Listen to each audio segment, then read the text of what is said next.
கூகை என்ற கோட்டான். அதாவது ஆந்தையை விட கொஞ்சம் அளவில் பெருசாக இருக்கும் கூகை.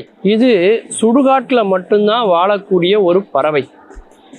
சொல்லப்போனால் மனிதர்களே இதுக்கு பிடிக்காது அப்படின்னே சொல்லலாம். இரவு நேரத்தில் அதனுடைய கண்கள் மிக அழகாக ரொம்ப கூர்மையாக பார்வை உடையது இந்த பறவை. நம்முடைய இதிகாசமான மகாபாரதத்தில் கூட அஸ்வத்தாமனுடைய கதை ஒன்று வரும்.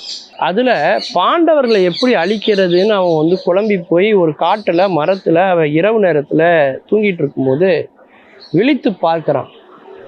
அப்போது காகத்தினுடைய கூட்டுக்குள்ளே நிறைய காகங்கள் ஒன்றா கூடியிருக்கு.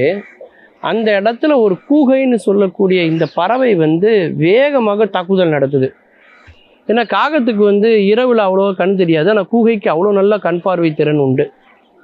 அது என்ன பண்ணுது, வேகமாக தாக்குதல் நடத்துது. எதிரி யாருன்னு தெரியல, எந்த இடத்துல தாக்குதல் வருதுன்னு தெரியல, எப்படி தப்பிக்கணும்னு தெரியல. காகங்கள் சிதறி போகுது, படபடத்து போகுது. அந்த நேரத்தில் அது பதபதைத்து போகிற அந்த சூழலில் எல்லா காகத்தையும் அது வேட்டையாடுது.